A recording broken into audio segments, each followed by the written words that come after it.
I'm back with Firewall Part 2. After I made the first video, I kept thinking of more Firewall things to talk about. More tricks, little optimizations, and so on. I noticed a lot of little things I was doing that didn't occur to me, so I'm going to cover those in more detail. Some of these things are going to seem small and unimportant, and they are. A lot of them are just marginal improvements to the way we firewall, but all of them together make a really big difference. Some of the explanations will be more technical than the first part, but this is the good stuff. These are the things that separate the wizards from the mages. Let's do it. In part 1, I had this encounter with a clock who did something weird when I got to the edge of the screen. He sort of slowed down, and he wasn't going through the firewall as fast as he should have done. The reason is that he was losing vision of me. You see, players can see monsters up to 14 cells away in all directions. His pupa was always there, but he didn't appear to the merchant until the merchant got close enough. This 14-cell vision distance is sometimes called draw distance. It's the range at which the game will draw the monster on the screen.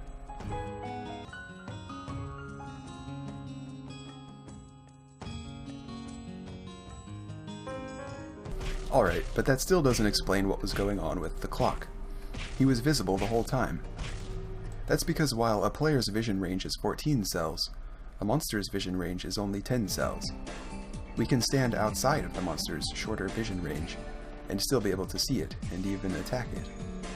Just be careful, because if you attack the monster from outside its vision range, it will see you and come after you. Doing this is called a rude attack. Now we can get a complete picture of what was happening with the clock. Once I moved to here, he lost vision of me during his chase movement. When his last movement resolved, it landed him here in the firewall. The firewall damaged him and knocked him backwards 2 cells, and out of vision range again, causing him to return to his natural passive state for a moment, until his AI recognized that he received a rude attack. The rude attack allows him to see me again, beyond his vision range. He comes after me. The firewall knocks him back again, he loses sight of me again, and the cycle repeats. So what does all this have to do with Firewall? It allows us to safely kill ranged monsters. This gargoyle has an attack range of 9.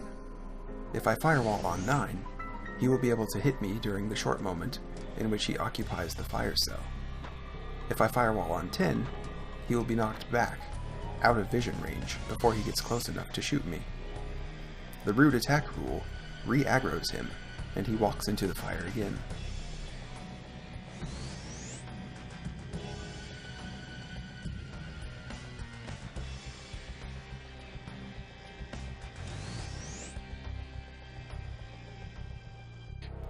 The same trick can be used to safely kill monsters that cast spells, like Elder or Bloody Butterfly.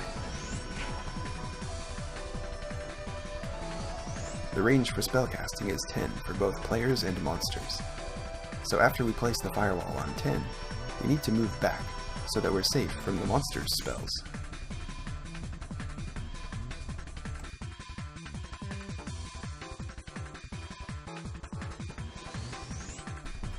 Here's another clip from part 1. There are 3 things happening in it that I should explain. So what I just did, I'll explain in a second.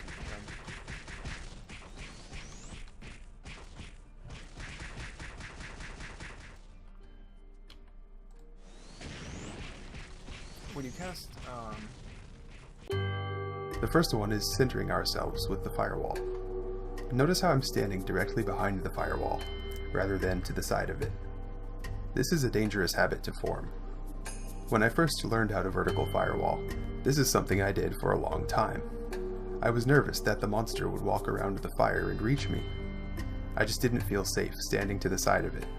That's a fear that will eventually go away. Whether we're standing here, here, or here, the monster is trying to get to the same cell.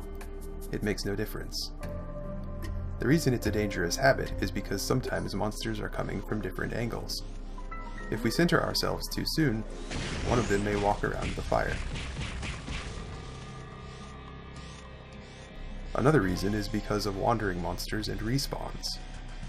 When a monster dies, it respawns on a random walkable cell, anywhere on the map. By standing centered with the firewall, we shrink the range of favorable outcomes. By standing to the side, there is a much greater probability that wandering or respawning monsters will fall into the firewall without requiring us to move.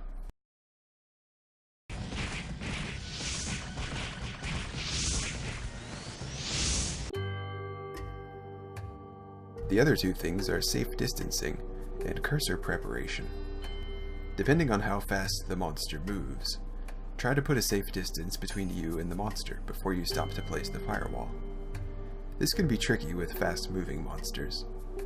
One thing we can do to make firewall placement faster is to order the character to walk somewhere far away and then preemptively queue up the skill on the cursor. The time we spend moving can be used to position the cursor near our feet, where we will want to place the firewall. As soon as the character comes to a stop, we're ready to place it immediately.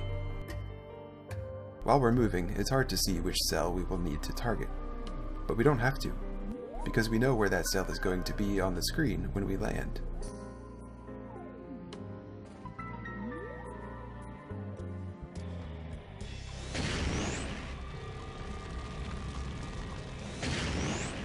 While we're on the topic of cursor control, notice how I'm constantly returning my cursor to the center with the character.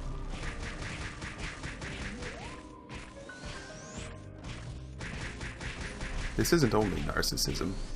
It's the best place to rest the cursor when we're not using it, because all 4 firewall positions are only a short distance away. One of the things that gets us killed is an impassable cell in a place where we didn't expect it. While we're waiting for a spell to finish casting, we can scan the cursor over suspect cells in the surrounding area to make sure they're passable and safe before we get there. In part 1, another funny thing happened with a clock. He walked through the firewall really fast, because he was up against a wall. The wall was stopping him from being knocked back.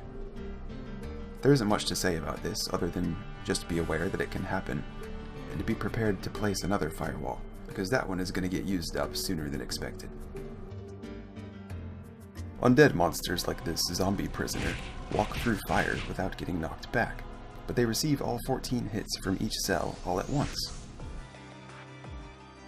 This Munak is undead too. He should take all 14 hits of fire from each cell, but he doesn't because he walks too fast. The server doesn't have time to calculate all 14 hits before the Munak has left the cell, so some of the fire gets left behind. Since we can only have 3 firewalls active at any time, leftover fire can be problematic. It stops us from casting a new firewall. When this happens, we can reposition and lure the monster through the leftover fire if we need to. Gathering undead monsters in groups will help alleviate this problem. If your game is freezing up when you firewall undead monsters, look into something called Nagel's algorithm and Layatrix latency fix. I'll put links down below. Some walkable cells will be untargetable from certain camera angles. We need to turn the camera in order to target them properly. To reset the camera back to the default position, just double right click. In this example, the roof is overlapping the floor. Watch what happens when I click the roof directly below me.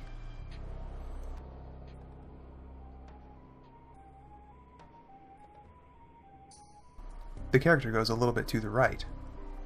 If we're up against the wall and we try to click the roof to walk left, we only move 1 cell at a time. If we click the roof to walk right, we still don't move as far as expected. My suggestion is to turn the camera. If we don't have time to turn the camera and we're forced to click the roof, then just click far away.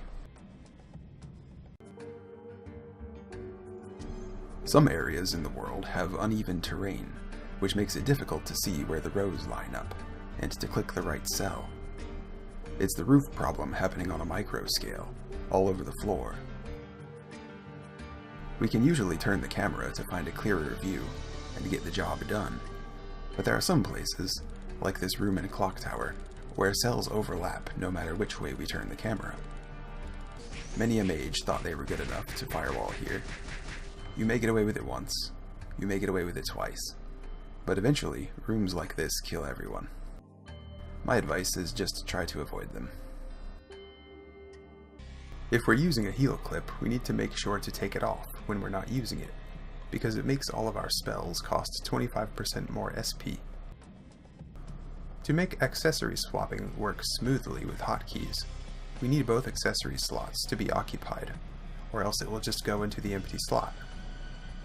The one on the right can't be changed with hotkeys, so whatever we put there should be something we don't want to remove, usually a creamy card. The accessory on the left will get swapped out by our hotkeys. If you need some cheap accessories for swapping, the flower ring from East Morrock is really cheap.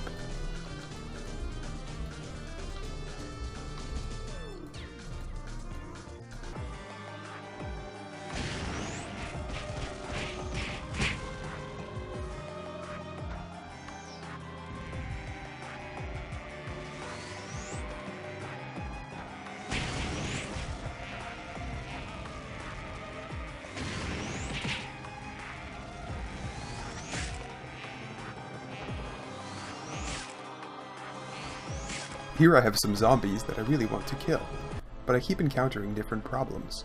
The first problem is this Whisper. I catch him in the Firewall, but the undead monsters eat through the Firewall, and the Whisper can teleport past it anyway. I managed to freeze the Whisper, but I've encountered 2 more problems along the way. Since the Brightlight is fire property, he walks through the Firewall, so I'm going to need to freeze him too. In the process, I've picked up more juicy zombies that I really want to kill. The Hunterfly is slowed by the Firewall, but I still need to freeze this Brightlight before I can deal with the Hunterfly. I've finally frozen the Brightlight, and now I need to work on the Hunterfly, but my health has gotten dangerously low, and I need to Flywing. I didn't get to kill the mob I wanted, but I got away with my life. Notice that I never stopped to heal myself. By using my health pool as a resource, I was able to buy myself time to freeze monsters and get better positioning. I almost stabilized. In dangerous situations like that, focusing on positioning is worth more health than healing. I found a group of alarms that I want, but this room doesn't have enough space to outrun the archers who will make things more dangerous by interrupting my spells and chipping away at my health. I decide it isn't worth it. I found another group I want, and this is a good area. His path is uneven, but it's straight and comfortable, except for the alternating unwalkable cells in the middle.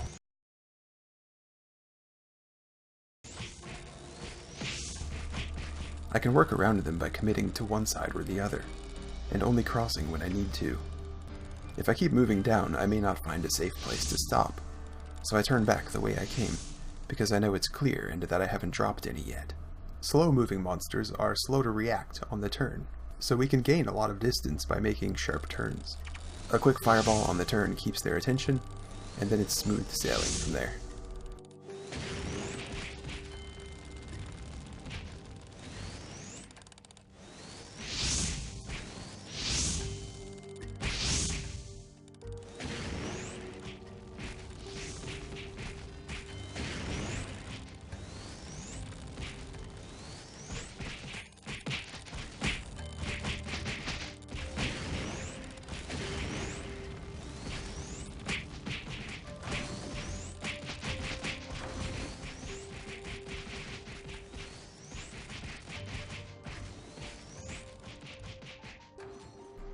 Here, I've landed in the middle of a lot of aggressive monsters.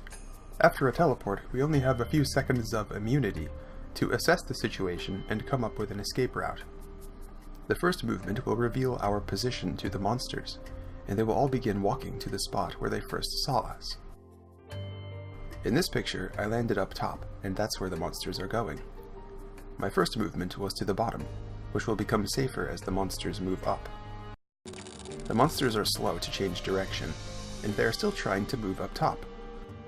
Gaps are formed, monsters group up, and I manage to get out safely for the moment.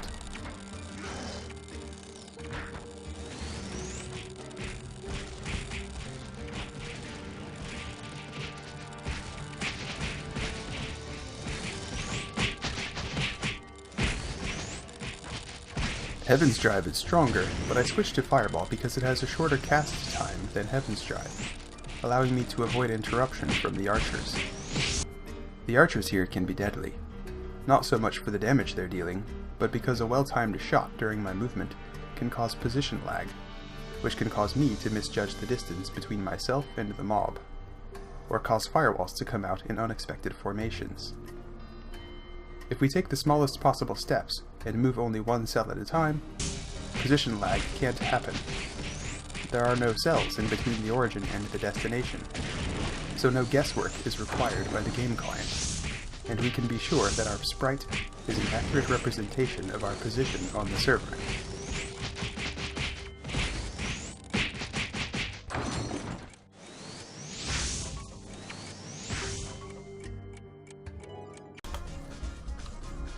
I think Firewall is one of those skills that rewards mechanical abilities the most in this game. Everyone will make mistakes with it, all the time. Practice will hone our ability to recover from those mistakes, and adapt to surprises. And I think those moments are what make it fun for me. Well, that's all I got. Here's me trying to wrestle some crocodiles. Peace.